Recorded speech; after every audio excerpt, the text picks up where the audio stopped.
اشہد ان لا الہ الا اللہ۔ اور پھر جو ہے جنگ خیبر کے اندر پیارے آقا علیہ الصلوۃ والسلام کئی دن ہو گئے خیبر جو ہے فتح ہی نہیں ہو رہا، تو پیارے آقا علیہ الصلوۃ والسلام نے ارشاد فرمایا ایک رات کہ صبح کو میں ایک ایسے آدمی کو تلوار پکڑاؤں گا کہ جس کے ہاتھ پر اللہ رب العزت جو ہے خیبر کو فتح کریں گے۔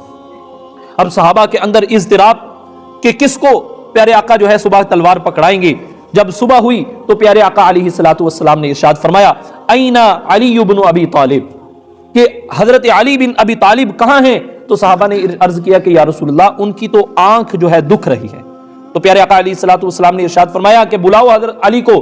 جب حضرت علی رضی اللہ تعالیٰ عنہ پیارے آقا کی خدمت کے اندر حاضر ہوئے تو پیارے آقا علیہ الصلوۃ والسلام نے اپنے جو ہے دست مبارک سے اپنا لعاب حضرت علی المرتضی رضی اللہ تعالیٰ عنہ کی آنکھ کے اندر ڈالا، اور حضرت علی فرماتے ہیں کہ فوراً ہی میری آنکھ جو شدید تکلیف میں تھی اس طرح ہو گئی کہ کبھی آنکھ میں درد ہوا ہی نہیں۔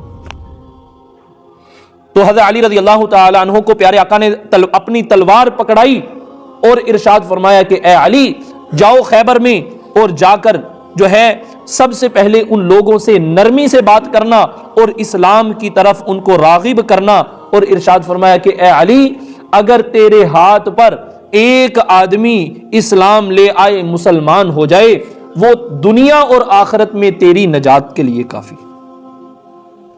آج جو ہے ہم لوگ اپنی عبادات پر زور دیتے ہیں لیکن جو ہے اسلام کا پرچار اس کا کوئی بھی نہیں سوچتا۔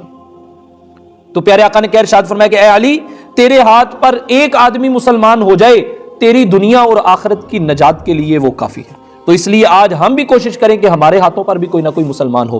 تو اس طرح پھر حضرت علی رضی اللہ تعالیٰ عنہ ایک جماعت کو لے کر اور پیارے آقا کی تلوار اور دعاؤں کو لے کر خیبر کی طرف گئے، اور اسی دن اللہ رب العزت نے پورا قلعہ جو خیبر کا تھا اس کو فتح نصیب فرما دی۔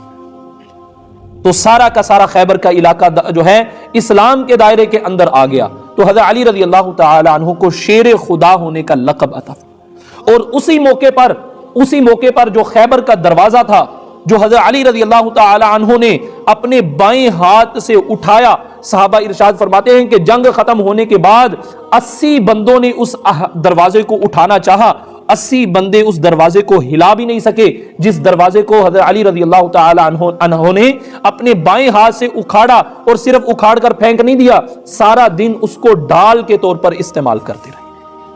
یہ حضرت علی المرتضی رضی اللہ تعالی عنہ ہے۔ اللہ سے دعا ہے کہ اللہ ہم سب کو ان لوگوں کے نقش قدم پر چلنے کی توفیق عطا فرمائے۔ وآخر دعوانا اشہد ان لا الہ الا اللہ۔